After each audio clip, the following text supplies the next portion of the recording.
কিন্তু হ্যাঁ জান্নাত যাবে যদি কিয়ামতের দিন একটা কাজ করতে পারে। কি কাজটা? হাত্তা ইয়ালিজাল জামালু ফি সামিল খিয়াম। আমরা যত লোক এখানে বসে আছি জান্নাত ইচ্ছা আছে যে আল্লাহ তুমি জান্নাত দিও, আছে না নাই? আশা আছে আমাদের যে আল্লাহ জান্নাত দিও। আল্লাহ যে চুরি করি, ডাকাতি করি, গুনাহ করি, নামাজ ছাড়ি, যাই কিছু করি, আল্লাহ গুনাহ মাফ করে তুমি জান্নাত দিও, আশা আছে না নেই ভাই? জোরে বলেন একটু, আশা আছে না নেই? আছে। আল্লাহ তাআলা তখন বলবেন যে বান্দারে তোমরা জান্নাত যেতে চাও, যত পাপী গুনাহগার বান্দা আছে সবকে আল্লাহ বলবেন। কারণ একদিকে জান্নাত রাগ দেখতে পাবে কিয়ামতের দিন, একদিকে আল্লাহর জাহান্নাম। আর যেমন মেঘ ডাকে ওরে সুবহানাল্লাহ, ওরকম ভাবে রাগে জাহান্নাম খালি রাগবে আর ডাকবে খালি। জাহান্নাম দেখে মানুষের দিল ফেটে যাবে। আজ মাওলানার কথা ভালো লাগে না, আজ ওয়াজ শুনতে ভালো লাগে না, আজ নামাজ পড়তে ভালো লাগে না, আজ দান করতে ভালো লাগে না, আজ মসজিদে যেতে ভালো লাগে না। কিন্তু মুসলমান রে, সেই দিন আল্লাহর জাহান্নাম দেখে মানুষের ডর হয়ে যাবে। সেই দিন আল্লাহর জাহান্নাম দেখে মানুষ ভয় খেয়ে যাবে। আল্লাহ রাব্বুল আলামিন মানুষকে বলবে বান্দা রে আমার জাহান্নাম বলে ডর লাগছে রে বান্দা। জি আল্লাহ ডর লাগছে। আল্লাহ বলবেন আমার এই জান্নাতে যেতে চাও? জি আল্লাহ যেতে চাই। আল্লাহ বলবেন বান্দা রে জীবনে নামাজ পড়তে পারোনি, রোজা করতে পারোনি, দান করতে পারোনি, তেলাওয়াত করতে পারোনি রে বান্দা, আমি আল্লাহ রাব্বুল আলামিন তোমার জীবনের গুনাহকে maaf করে দিই রে বান্দা। আজকে যদি তুমি একটা কাজ করতে পারো, আজকে কিয়ামতের দিন হাসরের ময়দানে যদি একটা কাজ করতে পারো রে বান্দা, নামাজ পড়োনি আমি আল্লাহ maaf করে দেব, রোজা রাখোনি আমি আল্লাহ maaf করে দেব, দান করতে পারোনি আমি আল্লাহ maaf করে দেব, মসজিদ বানাইতে পারোনি আমি আল্লাহ maaf করে দেব, মাদ্রাসা বানাইতে পারোনি আমি আল্লাহ maaf করে দেব, জিনা ব্যভিচার করেছো আমি আল্লাহ maaf করে দেব, মদ পান করেছো আমি আল্লাহ maaf করে দেব, জীবনের সমস্ত গুনাহ maaf করে দেব রে বান্দা। যদি একখানা মাত্র কাজ করতে পারো, ওই কাজটা যদি তুমি করতে পারো, আমি আল্লাহ রাব্বুল আলামিন তোমার জীবনের গুনাহকে maaf করে তোমাকে আমি আল্লাহ জান্নাতি করে দেব। পারবে বান্দা? তখন সেই লোকেরা বলবে আল্লাহ পারবো, একটাই না কাজ করতে হবে। আপনারা বলবেন হাজী মাওলানা আপনারাই বলছেন যে নামাজ রোজা হজ যাকাত করতে হবে, নেকির কাজ না করলে জাহান্নাম ঠিকানা। আর আপনি ফের বলছেন যে কিয়ামতের দিন একটা কাজ করতে গেলে আল্লাহ জান্নাত দিয়ে দিবে। তো এত কষ্ট করে দান ধ্যান নামাজ রোজা করার কি দরকার? এরে ভাই কাজটা তো শুনেন, আল্লাহ কি কাজ করতে বলবেন কাজটা তো শুনেন। আবার আল্লাহ তাআলা বলবেন বান্দা এই জাহান্নাম থেকে ডর লাগছে? আল্লাহ লাগছে। জান্নাত যেতে চাও? জি আল্লাহ যেতে চাই। আল্লাহ রাব্বুল আলামিন বলবেন বান্দা রে আজকে কিয়ামতের মাঠে তুমি জীবনে নামাজ পড়তে পারোনি রে বান্দা, জীবনে তুমি দান করতে পারোনি, জীবনে তুমি রোজা করতে পারোনি, জীবনে তুমি মদ পান করেছো, জীবনে তুমি জিনা ব্যভিচার করেছো। আল্লাহ বলবেন বান্দা রে আমি তোমার জীবনের গুনাহ maaf করে দেব রে বান্দা। আজকে যদি একটা তুমি কাজ করতে পারো, একটা মাত্র যদি তুমি কাজ করতে পারো রে বান্দা, আমি আল্লাহ রাব্বুল আলামিন এই জাহান্নামের আগুন থেকে বাঁচিয়ে তোমাকে জান্নাতে আমি ঘোষণা করে দেব। একটাই কাজ করতে হবে, পারবে? জাহান্নামের ডরে সমস্ত পাপী গুনাহগাররা বলবে আল্লাহ পারবো, তুমি কাজটা তাড়াতাড়ি করে বলো। এবার আল্লাহ কাজ দিচ্ছে দেখেন। আল্লাহ রাব্বুল আলামিন একটা ফেরেশতাকে বলবেন এই আমার ফেরেশতা একটা সুই নিয়ে সরি, একটা তুমি সুই নিয়ে সরে ফেরেশতা একটা সুই লেসা হবে। আল্লাহ রাব্বুল আলামিন আরেকটা ফেরেশতাকে বলবেন যাও তুমি একটা উট নিয়ে এসো, একটা উট নিয়ে এসো। সমস্ত মানুষেরা বলবে আল্লাহ কেমন কাজ দেবে আল্লাহ জি, একদিকে সুই আনা হলো, একদিকে উট আনা হলো, আল্লাহ এটা কেমন কাজ, কি সুই করতে হবে, উট দিয়ে কি করতে হবে আল্লাহ আমরা বুঝতে পারলাম না। আল্লাহ রাব্বুল আলামিন আবার বলবেন বান্দারে সুইও হাজির হয়ে গেল রে বান্দা, এ উটও হাজির হয়ে গেল, যদি তোমরা কাজটা করতে পারো আমি আল্লাহ রাব্বুল আলামিন তোমাদেরকে জান্নাত দান করব।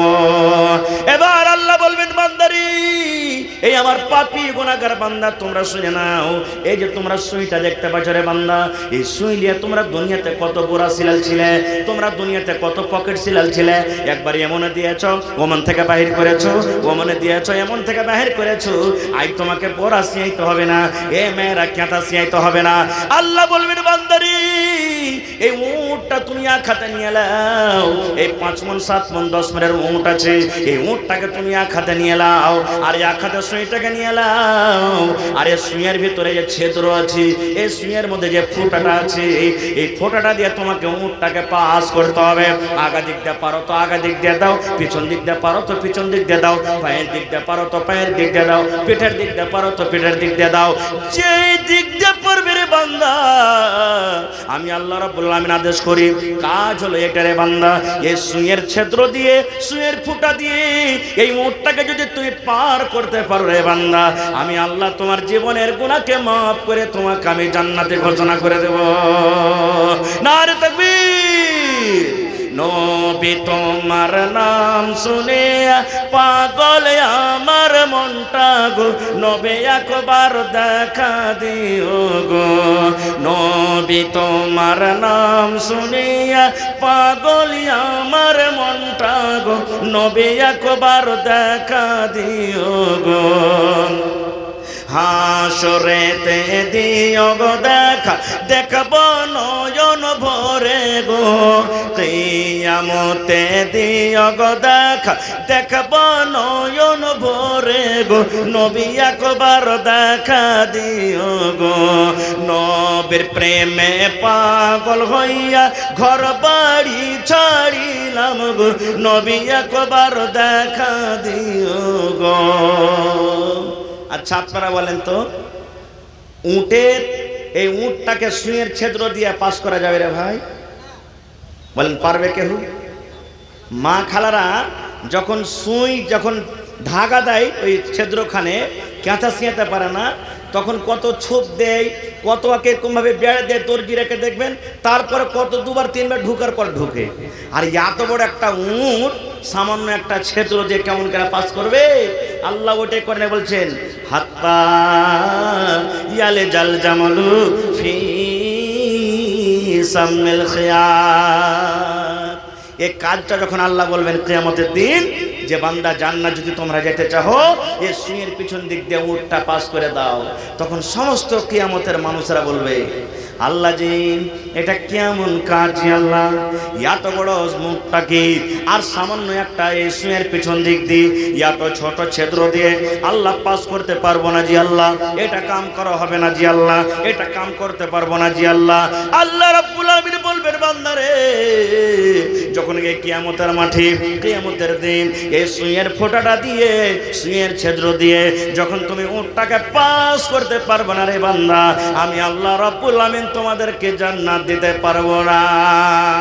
বান্দারে যখন এই সুইয়ের পিছন দিক দিয়ে তোমরা এই উটটাকে পাস করতে পারবে না, আমি আল্লাহ রাব্বুল আলামিন তোমাদেরকে জান্নাত দিতে পারবো না। ভাইরে তাহলে জাহান্নামের আগুনে পড়তে হবে রে ভাই, জাহান্নামের আগুনে জ্বলবে ভাই মুসলমান। তবে এই সমস্ত গুনাহটাকে আমাদেরকে ছেড়ে দুনিয়াতে নেকির কাজ করতে হবে ভাই। জান্নাত পেতে গেলে জান্নাত যাওয়ার অনেক আমল আছে, তার মধ্যে একটা আমল আছে আল্লাহ রাসূল সাল্লাল্লাহু আলাইহি ওয়াসাল্লাম বলে দিয়েছেন মান বানা লিল্লাহি মসজিদান বানাল্লাহু লাহু বাইতান ফিল জান্নাহ। আল্লাহ রাসূল বলেছেন ও আমার উম্মতরা তোমরা শুনে নাও, আল্লাহ রাব্বুল আলামিনকে রাজি করার জন্য, আল্লাহকে রাজি করার জন্য আল্লাহর ইবাদতখানা মসজিদ, আল্লাহর ইবাদতখানা মসজিদ তোমরা যদি একটা নির্মাণ করো, আল্লাহ রাব্বুল আলামিন এই নেকির কাজের জন্য, এই কামটা করার জন্য আল্লাহ তোমাদের জন্য জান্নাতের ভিতরে একটা ঘর বানিয়ে দিবে। তাহলে দুনিয়াতে বানাবেন আল্লাহর ঘর, আপনার জন্য বনবে জান্নাতের ঘর। দুনিয়াতে আপনি ইট দিয়ে, দুনিয়াতে আপনি গিট্টি দিয়ে, দুনিয়াতে আপনি বালু সিমেন্ট দিয়ে আল্লাহর ঘর তৈরি করবেন, আর আল্লাহ রাব্বুল আলামিন আপনার জন্য জান্নাতের ভিতরে একটা সোনার ইট এবং চাঁদের ইট দিয়ে আল্লাহ জান্নাতের ভিতরে ঘর তৈরি করবেন।